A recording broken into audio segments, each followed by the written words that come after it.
Bi, reverenda irmã religiosa, ministros da Santa Eucaristia, estimados coroinhos, animadores do canto e da liturgia, meu querido povo santo de Deus e por Deus amado.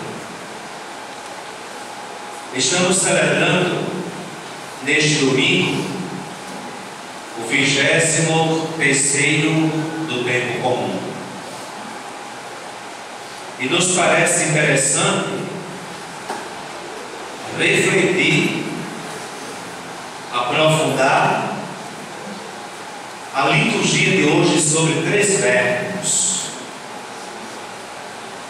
Rezando a primeira leitura do profeta Ezequiel, nós entendemos de fato o espírito comunitário, ou melhor dizendo, a responsabilidade que nós temos uns para com os outros.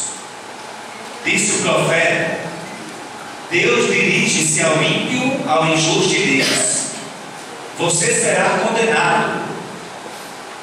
Você vai morrer e você será condenado.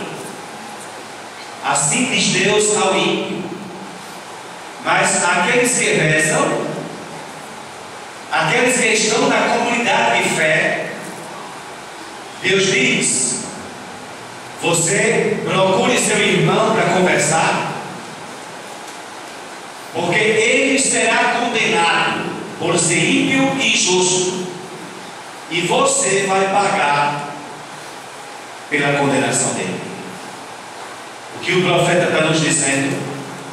Que nós somos responsáveis uns pelos outros, de tal forma que a condenação de qualquer um de nós é da responsabilidade de todos. Sendo assim, o primeiro verbo que nós extraímos na liturgia para o aprofundamento da nossa fé é o verbo ir. Onde devemos ir? Onde se encontram as pessoas que estão sob a nossa responsabilidade? Devo ir ao encontro e fazer o quê? O que devo promover? Com quem devo me preocupar? E parece até neste mês da Bíblia um verbo que nos provoca, de fato no seu imperativo, a repensar a nossa missão e a nossa trajetória cristã. Nós nascemos sozinhos, meus irmãos, mas não nos salvaremos sozinhos. Depende de muita coisa a salvação de cada um de nós. Um segundo verbo que nós podemos extrair na liturgia de hoje é o verbo chamar. No Evangelho disse Mateus: se teu irmão está errado, chama-o para uma conversa, diz para ele qual o erro, pois se ele ter ouvido o que você está dizendo, você ganha o seu irmão. Mas chama para uma conversa. Se isso não der resultado, você chame mais 2 ou 3 pessoas, chame mais 2 ou 3 pessoas, ou seja, envolva mais 2 ou 3 pessoas na missão. Procura o teu irmão, aponta o erro. Se ele não der ouvido, aí você chama a igreja, a comunidade, e diga o que está acontecendo, que é para que a igreja também não seja lesada na situação. Chamar. O grande problema é que nós temos um poder muito grande de articulação. Nós chamamos até as pessoas não para solucionar o problema, mas chamamos as pessoas para tomarem conhecimento do problema. Imagine, se nós temos o senso cristão, o coração para Deus, nós vamos chamar 2 ou 3 irmãos para ir ao encontro daquele que está errado e tentar corrigir seu erro. Mas naturalmente, da vida de pecador que temos, como procedemos? Nós chamamos sim 2 ou 3 irmãs e dizemos assim: sabe o pecado dela? É aquele.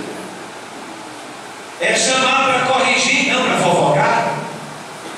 E parece que a tendência humana é sim de chamar, de aglomerar pessoas, mas não com o objetivo de solucionar o problema.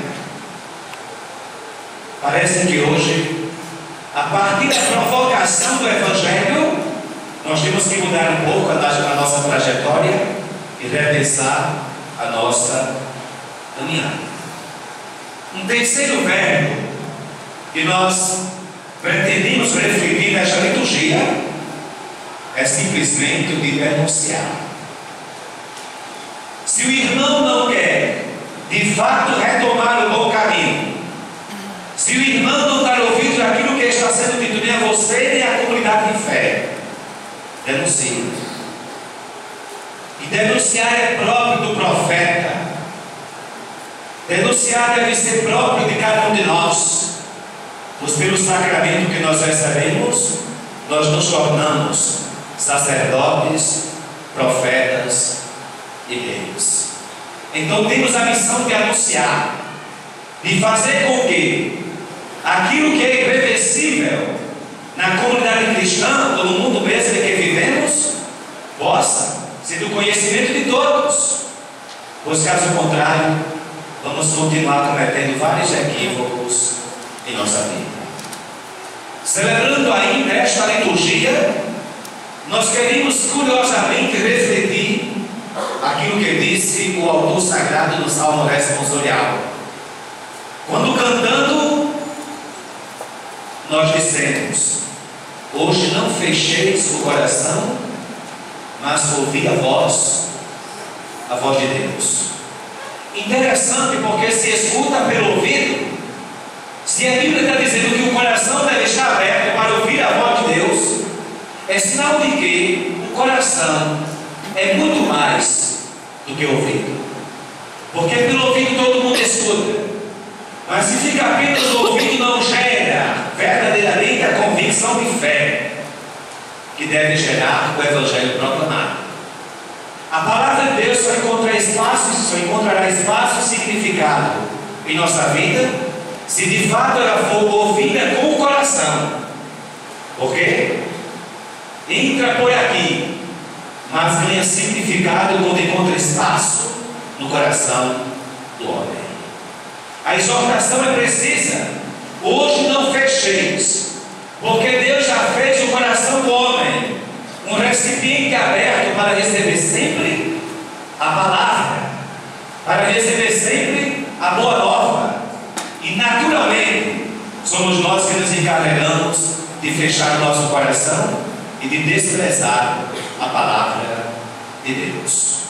Peço, pois, meus irmãos, que de coração aberto iniciemos esse mês de setembro, mês da Bíblia, certamente com um propósito de fazer da palavra de Deus a nossa ferramenta principal na oração e na evangelização, de fazer da escuta da palavra de Deus a principal leitura de nossa vida. Nós lemos tantos sites, consultamos tantos blogs, acessamos tantos e-mails, tantas outras coisas. Nós queremos começar neste mês de setembro a fazer da palavra de Deus a nossa principal leitura.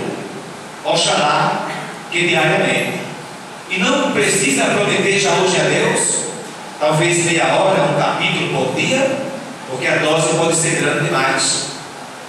Nós queremos apenas começar com um versículo por dia. Um versículo por dia de qualquer livro da Bíblia, fazendo desta leitura a nossa oração, e na nossa oração um ponto de fortalecimento da nossa fé. Rezo também e peço a Deus nesta Eucaristia por todos os fiéis dizimistas, para que continuem com a consciência cristã sempre aguçada no que diz respeito à missão e à sustentação da Igreja do próprio Jesus. Rezo também pela pastoral do dízimo, para que esteja sempre motivada, capaz de servir e de se alegrar com cada fiel que retorna ao plantão ou ao coração da igreja. Peço, pois, neste momento, que o próprio Deus da paz nos abençoe e nos santifique, para que possamos, a partir da Bíblia, encontrar forças para superar as dificuldades do tempo presente. Que Deus então nos inspire e conceda em cada um de nós um propósito, começando pelo coração.